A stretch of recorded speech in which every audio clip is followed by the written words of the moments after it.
Coba jujur, apakah kamu merasa tahun lalu baru saja lewat dalam sekejap mata? Rasanya baru kemarin kita merayakan tahun baru. Rasanya baru kemarin kita menggendong bayi yang tahu-tahu sekarang anaknya sudah usia 3 tahun dan mulai aktif mengajak ngobrol. Tiba-tiba saja, kita sudah ada di bulan ini lagi. Banyak yang bilang ini karena rotasi bumi yang makin cepat. Tapi, tahukah kamu kalau sains punya jawaban yang jauh lebih masuk akal dan sedikit mengerikan?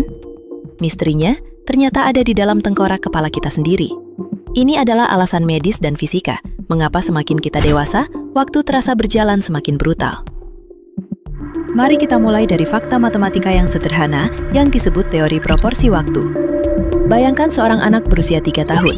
Bagi mereka, 1 tahun adalah rentang waktu yang sangat panjang karena itu mencakup sepertiga dari total hidup mereka. Sementara bagi orang dewasa berusia 30 tahun, 1 tahun hanyalah 3% dari hidupnya.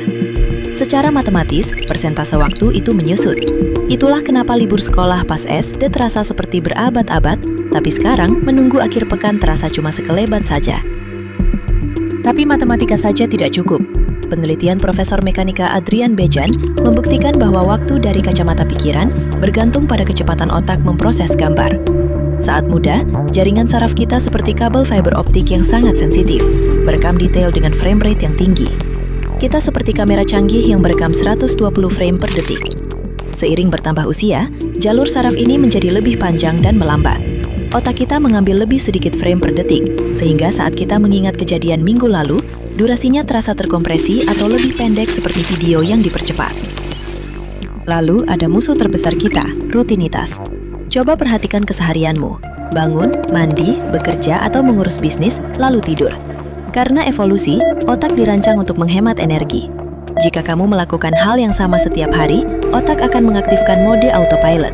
Otak berhenti merekam memori baru karena merasa tidak ada yang spesial untuk disimpan. Inilah yang membuat minggu-minggu kita terasa kosong dan hilang begitu saja. Karena tidak ada memori baru yang tercatat, minggu lalu dan minggu ini terasa seperti satu hari yang sama yang terus diulang-ulang. Kabar baiknya, kita bisa meretas sistem ini. Matikan mode autopilot. Paksa otakmu merekam informasi baru. Tidak perlu hal besar. Cobalah rute jalan yang berbeda saat pulang, pelajari skill baru, atau datangi tempat asing. Ketika otak dibombardir pengalaman baru, ia terpaksa merekam banyak memori ekstra. Secara ajaib, akhir pekanmu akan terasa lebih padat dan lebih panjang. Jadi, apa satu hal baru yang akan kamu coba hari ini untuk membekukan waktu?